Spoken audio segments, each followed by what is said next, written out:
Muy buenos días y bueno, bienvenido aquí a los estudios de RPP. ¿Y qué tiene usted que decir o responder al fiscal de la Nación? La verdad que, como comentábamos con Alejandra, no sé si alguna vez hemos tenido esos términos o ese tono de expresión contra un presidente de la República. ¿Cuál es su posición? Yo no tendría que responderle nada, pero sí reflexionar, ¿no?, sobre la pérdida de compostura del fiscal, que obviamente demuestra desesperación.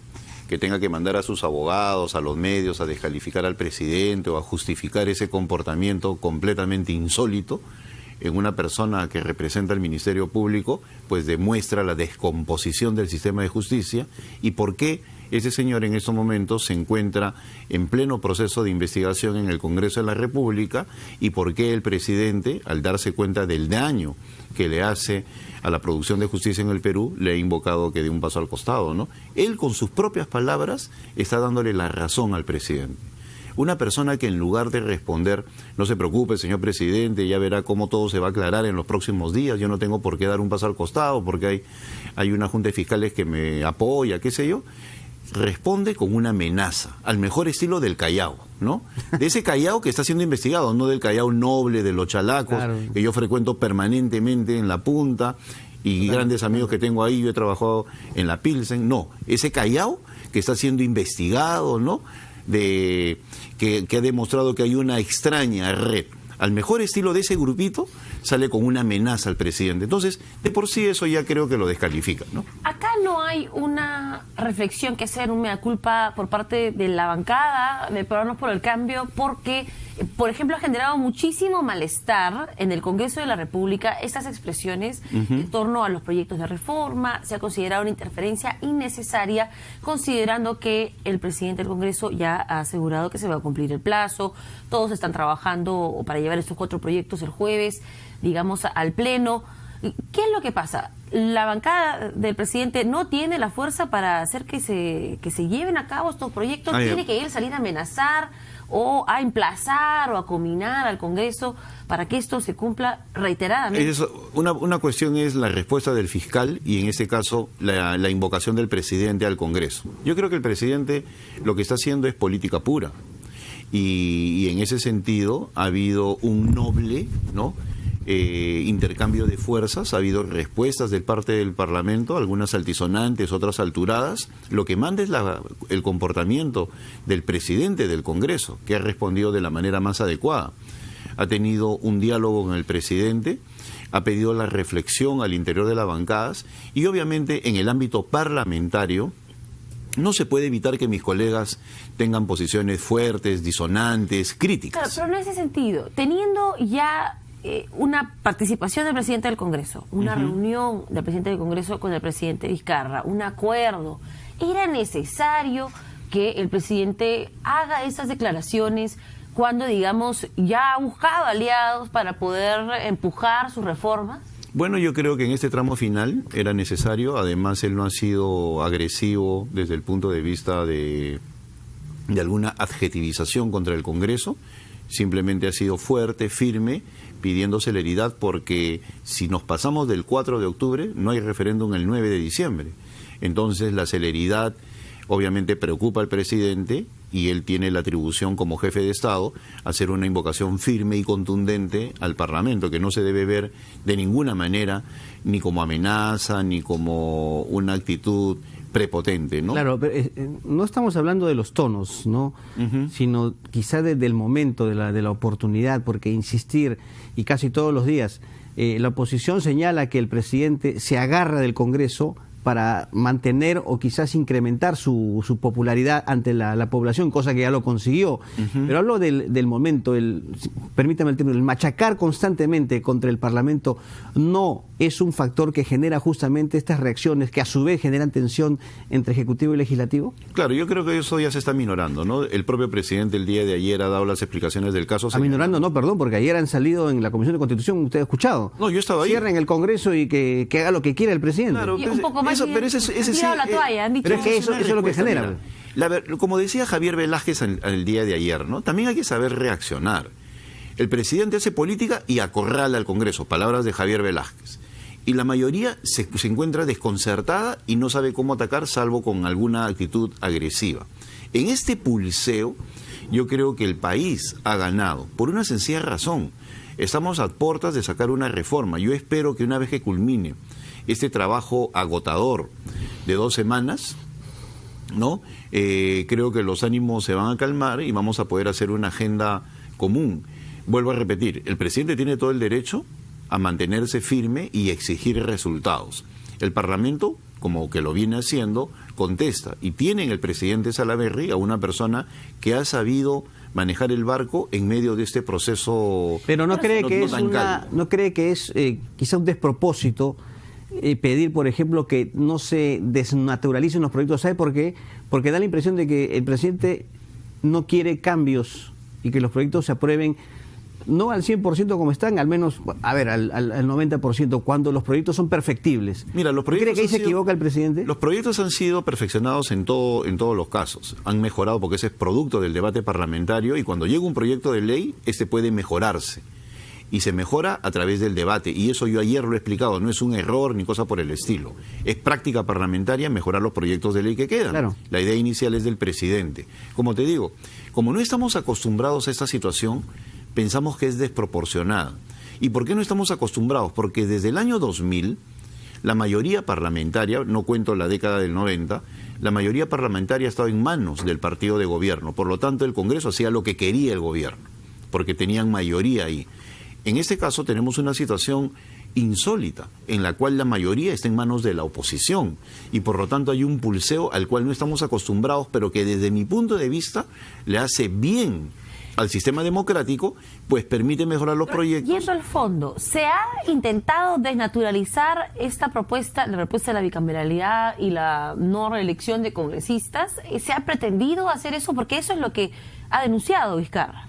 En un principio, yo creo que hubo una intentona de parte de una minoría audaz, pero que fue derrotada por la reflexión del resto de bancadas, incluyendo a personajes o a congresistas de Fuerza Popular que colaboraron con ese propósito de hacer las cosas bien. Entonces, en toda fase inicial pueden haber estas exageraciones, pero luego, llegada la calma y la reflexión, se volvió al justo medio y en eso estamos trabajando en estos días. Hay un debate alturado. Ayer hemos estado todo el día, venimos así ya varias semanas, como bien decía Luz Salgado, y yo creo que el debate se está manejando con normalidad. Pueden haber ¿Van a llegar los 4 proyectos o se va a incluir o hay intentos de incluir la no reelección de parlamentarios dentro de la ley de bicameralidad? No, yo creo que eso sí sería una cuestión que no va de ninguna manera. En todo caso, eso se va a ver hoy en la mañana. Yo creo que ese argumento no es válido, pues amarraría reelección a bicameralidad y por lo tanto, si a la gente no le gusta bicameralidad, por votar en contra de la bicameralidad, votaría a favor de la reelección, entonces porque se quedaría de lado. Esas cosas tienen que ir por separado. Congresista, usted dice que no estamos acostumbrados, la clase política no está acostumbrada a este tipo de situaciones. El país. La misma clase política está entendiendo empezando por el forma. Congreso, pero también creo que del lado del Ejecutivo. De todos. Entonces, no hay aquí una reflexión en que el presidente de la República quizás esté excediéndose un poco en sus críticas al Congreso, o sea, de ambos lados, de ambas partes. ¿No hay un mea culpa en ese sentido?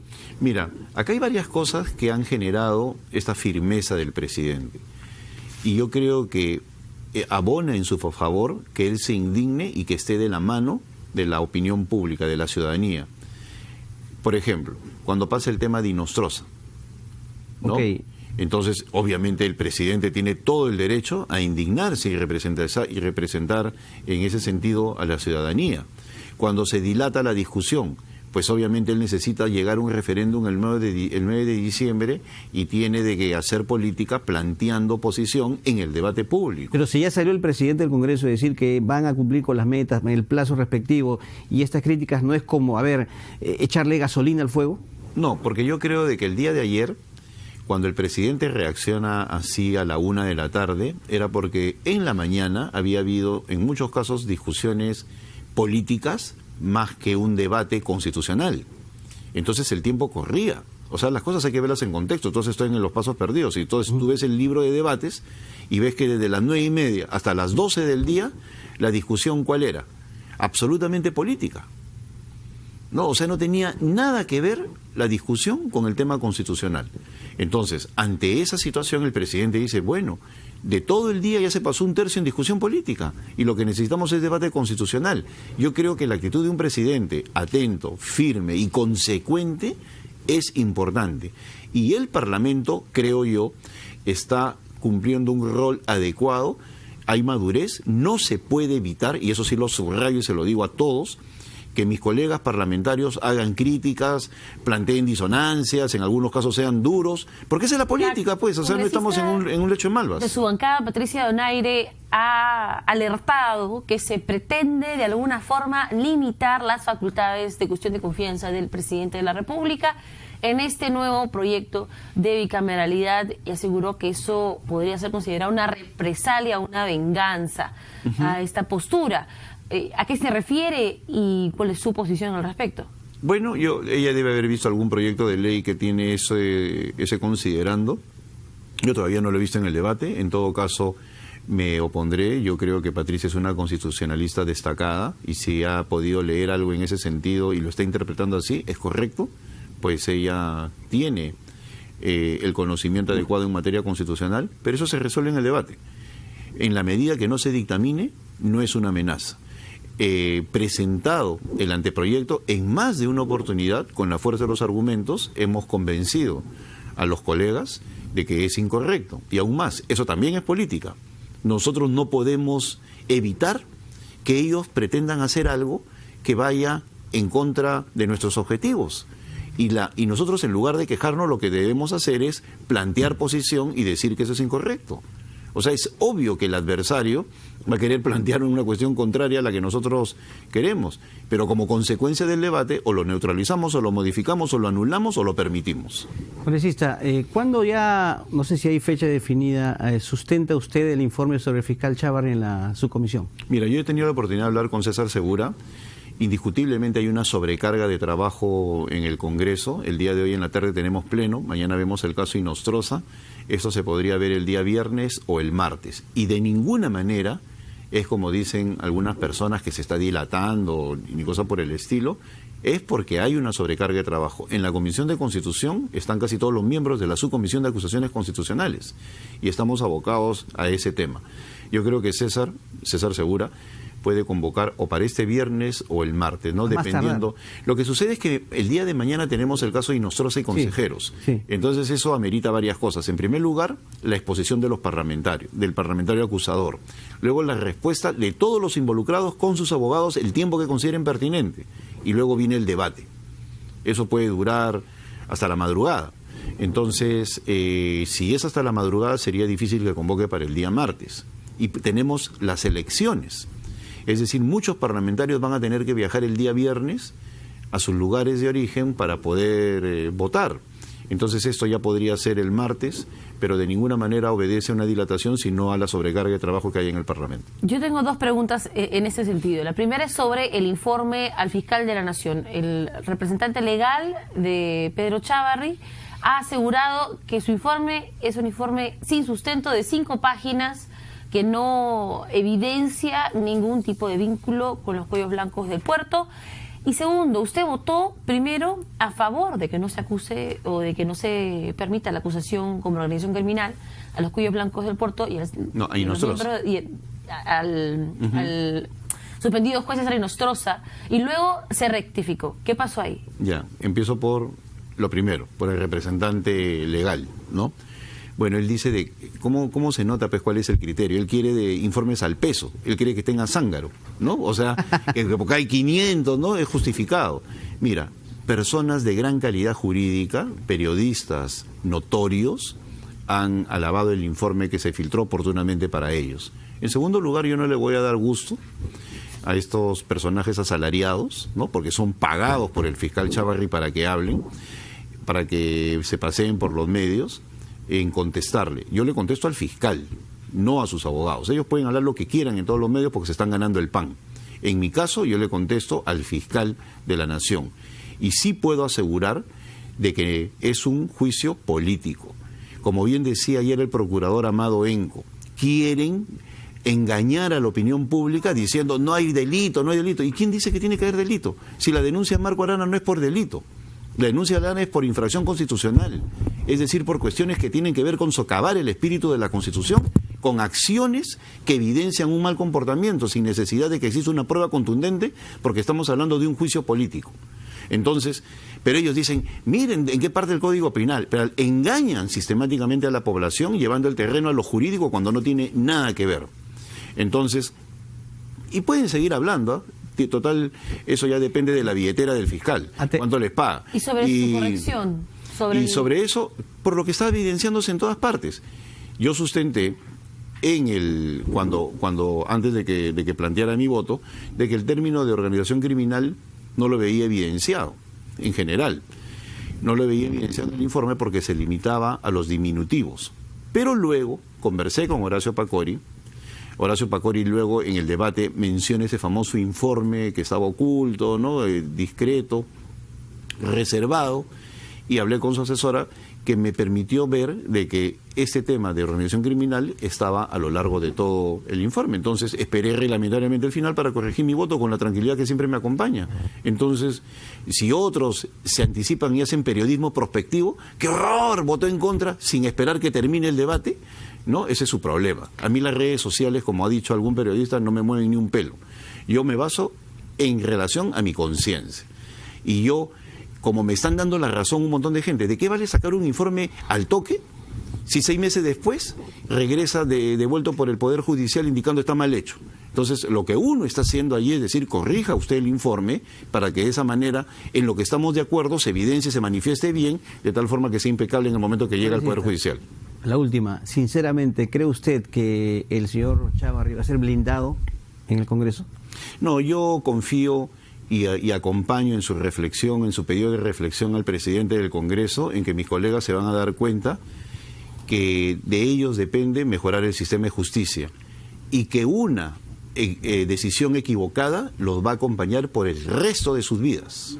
Que eso quede bien claro. Si ellos se equivocan en relación a todos los casos que estamos viendo en general, no es algo que se va a borrar mañana, es algo que los va a acompañar el resto de sus biografías. Así que piensen bien lo que van a hacer.